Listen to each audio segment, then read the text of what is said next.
திருப்பத்தூர் மாவட்டம் குருசலாப்பட்டு அருகே மனைவியுடன் கள்ளத்தொடர்பில் இருந்த நண்பனை கட்டட மேஸ்திரி அடித்து படுகொலை செய்த சம்பவம் அப்பகுதியில் பரபரப்பை ஏற்படுத்தியுள்ளது.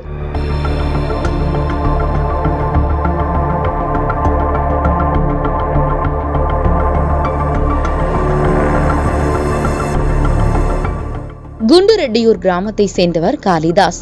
இவர் ஓசூரில் கட்டட மேஸ்திரியாக வேலை செய்து வருகிறார். இவரது நண்பர் சரவணன் டிரைவர் வேலை செய்து வந்தார். எங்கு சென்றாலும் ஒன்றாக செல்வதும் ஒன்றாக மது அருந்துவதுமாக இருந்த இவர்கள் நட்பு தவறான நடத்தையால் உடைந்து உள்ளது. கட்டட மேஸ்திரியான காளிதாஸின் மனைவி ரேவதிக்கும் ஓட்டுநர் சரவணனுக்கும் இடையே கள்ளக்காதல் ஏற்பட்டுள்ளது. காளிதாஸ் வேலைக்காக வெளியூர் சென்ற போதெல்லாம் ரேவதியும் சரவணனும் தனிமையில் இருந்து உள்ளனர். இது ஒரு கட்டத்தில் காளிதாசுக்கு தெரிய வர சரவணனுடனான நட்பை முறித்ததுடன் மனைவியை கண்டித்துள்ளார். இந்த நிலையில் காளிதாஸ் ஓசூருக்கு வேலை சென்ற நிலையில் மே 12ஆம் தேதி இரவு வழக்கம் போல் ரேவதி வீட்டிற்கு சரவணன் சென்றுள்ளார். இதனிடையே சொல்லாமல் கொள்ளாமல் திடீரென காளிதாஸ் வீட்டிற்கு வந்துள்ளார்.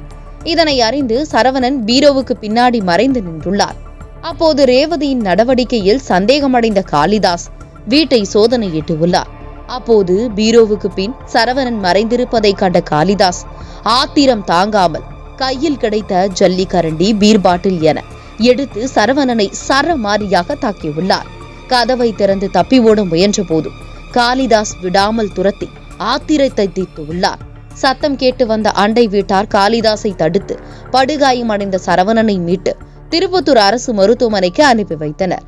பின்னர் அங்கிருந்து மேல் சிகிச்சைக்காக தர்மபுரி அரசு மருத்துவமனைக்கு மாற்றப்பட்ட சிறு நேரத்திலேயே சரவணின் உயிர் பிரிந்தது. இது குறித்து வழக்கு பதிவு செய்த குருசிலாப்பட்டு போலீசார் காளிதாஸை கைது செய்து சிறையில் அடைத்தனர்.